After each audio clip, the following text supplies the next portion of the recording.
All right, let's dive in. Today, we're tackling a huge one, the greatest empires in history. I mean, we're talking about everyone from the very first conquerors to the last great land empires. It's going to be a high speed journey through thousands of years of power, ambition, and world changing ideas. And it all starts with the one question that drove every single one of them. I mean, that's the big one, isn't it? What is the secret sauce? What's the formula for building something that spans continents and lasts for centuries? Well, history has kind of left us a playbook written in the rise and fall of these giants. We're going to see how they did it and, just as important, where it all went wrong.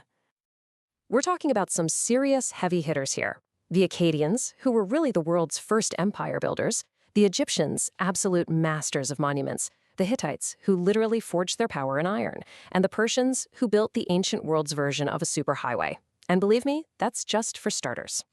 Okay, but before we jump in and meet all these historical heavyweights, we've got to get on the same page. What actually is an empire? It's a word we throw around all the time, right? But the definition is pretty specific, and it's the key to understanding, well, everything that comes next. So here's the deal. An empire isn't just a big kingdom. The crucial piece of the puzzle is conquest. It's about one group, almost always with a powerful military, ruling over lots of different peoples and cultures. It's this delicate and, yeah, often pretty brutal balancing act of control, administration, and just raw force. So, where did this whole idea even come from? Our story kicks off in the ancient Near East, way back in the Bronze Age. This is where the concept of empire was forged for the very first time, and it set a template that people would be copying for thousands of years. First up, meet the Akkadians, history's first true empire, founded by the legendary Sargon of Akkad. So what was his secret weapon? It was the world's first ever professional standing army. Now compare that with the Egyptians during their New Kingdom peak. Sure, they had armies, but their power was also projected through these absolutely awe-inspiring temples and tombs that just screamed, "We're in charge," across the land. And for all their military might, one of the coolest ways we understand the Akkadians today is through a text that's basically the love song to a plow. It's amazing, right? It just goes to show you how this empire of hardcore conquerors was completely dependent on farming to fuel its ambitions. And then you've got the Hittites, a real powerhouse from modern-day Turkey. Their game-changing move? They mastered iron. Now, in a world where everyone else is fighting with bronze, having superior iron weapons was basically like bringing a tank to a sword fight. And get this, they believed their kings didn't just die, they leveled up and became gods. Okay, so as we move into the Iron Age, everything gets bigger. The empires, the administration gets smarter, and yep, the warfare gets a whole lot more brutal. But this era of iron fists also spread new ideas, connecting the world in ways that had never happened before. The Assyrians were the absolute masters of this new reality. They had this brutally effective playbook. Step 1, use your cutting-edge iron weapons and new siege tactics to just completely crush your enemies. Step 2, organize all that new land into provinces. Step 3, squeeze every last bit of tribute out of them to keep your war machine funded. It was simple, it was ruthless, and for a while, it was unstoppable. But, not every empire ruled just through fear. The Persians, under Cyrus the Great, they tried something different. Tolerance. They actually let conquered people keep their own religions and customs, and they built the famous Royal Road to connect their massive territory. Then along comes Alexander the Great, and he had a totally different vision, Hellenization. He wasn't just trying to rule the world, he wanted the whole world to become Greek. And this is where it all falls apart. When Alexander died, at just 32 years old, his generals crowded around and asked who should inherit this gigantic empire he'd built. His supposed last words? To the strongest? That wasn't a succession plan.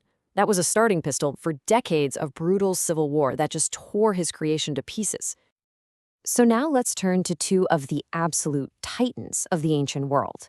They rose up at around the same time, but on completely opposite ends of the globe. And each one had a profoundly different idea about how to rule, an idea that would shape history forever. Over in India, the Mauryan Empire was the first to unite almost the entire subcontinent. It was founded by a brilliant strategist named Chandragupta Maurya, but its most famous ruler was his grandson Ashoka. After this one incredibly bloody war, Ashoka had a total change of heart, converted to Buddhism, and then dedicated the rest of his rule to spreading peace and kindness. And the founding story is just incredible. In this massive geopolitical deal, the founder, Chandragupta, got his hands on huge areas of territory from one of Alexander the Great's successors. And what did he trade for all that land? 500 war elephants. We're talking about the tanks of the ancient world, an absolutely mind-blowing deal. Now, let's compare that to the Roman Empire, where Ashoka's legacy was spiritual, born from this huge personal change. Rome's legacy was practical. It was forged in the fire of constantly trying to govern a vast, messy, chaotic society. Roman law created the foundation for pretty much all Western legal systems. It was all about order, rights, and procedure. So you have two empires, two massive legacies, one built on law, the other on enlightenment. Okay, from the classical age, we're going to leap forward in time to the final wave of these massive, continent-spanning land empires before we hit the modern era. And let me tell you, these last two were some of the most formidable in all of history. First up, the Mongols. Under Genghis Khan, they just exploded out of the Asian steppe and created the largest single land empire the world has ever seen, period. Their key was speed. Mongol warriors were masters on horseback, master archers. They were a swift and terrifyingly efficient military force that almost nobody could stop. But that speed and efficiency came at a staggering, almost unimaginable cost. It's estimated that the Mongol conquests were responsible for the deaths of up to 45 million people.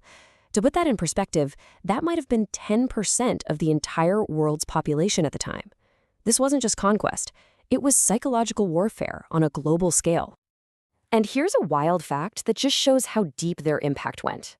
Because of the sheer number of children he and his sons had across their empire, geneticists estimate that today, about 1 in every 12 men in Asia is a direct descendant of Genghis Khan himself.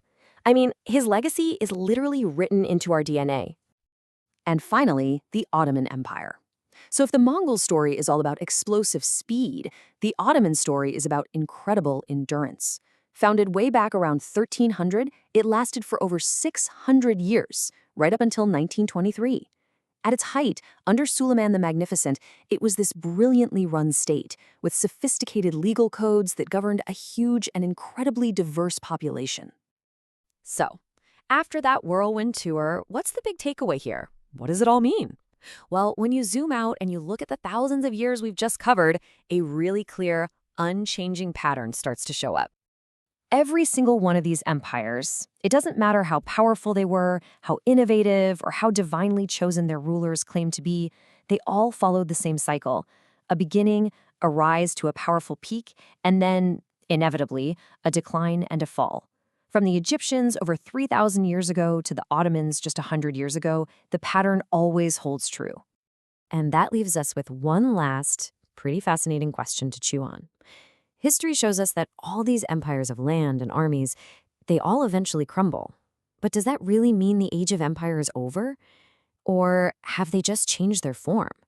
What are the new empires, the empires of technology, of economics, of culture, that are ruling our world today? It's something to think about.